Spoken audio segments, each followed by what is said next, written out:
Hello everyone, welcome. This is my first build update on the Cancer Awareness Group build for 2015, hosted by Roadhog 0822. As you see, I've done quite a bit of work here. Just walk you through some of the things I did. First off, just going back from step one, obviously usually work on the cockpit. As you see, I have the cockpit all assembled, all painted. I have the pilots in there, where you can see the instrument panels in there. The green instrument panels are painted at silver, and then I put some transparent green over that. That's how I got that color. Now the fits here along the front are not all that great. Let me just show you here the instructions of some of the issues that I had.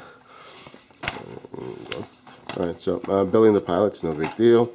Step two here on the nose wheel bay here. The fit wasn't great on this. I did have to do some sanding to make all this fit properly. No problem with the seats.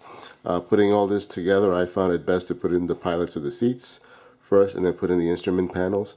Otherwise, I was not able to really put in the pilots and the seats afterwards. I did have to do some sanding here along the edges of the lower part of the instrument panel and in between the pilot's legs to get everything to fit properly. Here in the instructions, they call for putting the nose bay glued to here. I found it better to glue it to the lower part of the fuselage here. So there was really no positive point of gluing this to the lower, to the cockpit area tub there. Also did have to do some more sanding and to make everything fit properly in there. Since I'm doing this for the Cancer Awareness Group build, I am not doing the radar. I'm just going to glue the nose on directly. And also with that, the wings, instead of having them be movable, I just have them glued in place. This way, it saves me some time of having to paint these ahead of time, then assemble, then mask, and being careful not to damage them while working on the rest of the aircraft. Okay, and here you see there are quite some fit issues here. With this glued on, there is quite a gap here in the front. All this has to be filled in, clamped in. You do have the seams, typical seams back here. They're going to need a lot of sanding. Same thing with here. You can see the rest of the gap there. So I mean, the kit's okay. I mean, detail-wise, is a pretty decent kit. I think fit-wise, so far, at least some to be desired, but you know, nothing unsurmountable. And again, I'm not addressing any type of accuracy issues. I mean, at the end of the day, it's going to look like an F-14, right? And some of the other little parts that I worked on also, putting together the two-piece landing gears, working on the exhaust. Oh, sorry, let me bring this down. And also did assemble and painted the armament here.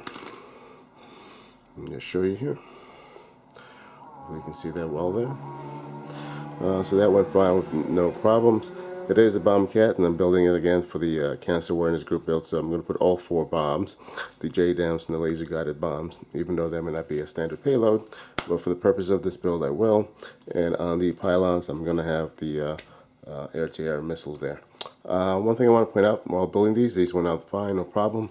I used this little belt sander here on this U bracket, which helps great for sanding off those little rounded edges, and I found that to be very useful for that.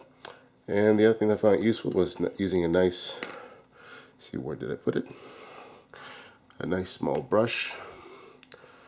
As you can see how small that brush is. This is a 18/0 brush, and that's was very good for painting some of the details for the cockpit and the pilots that you see there. Alright, so that's my quick update. I'll be back next week with some more. Alright, thank you much. Bye-bye.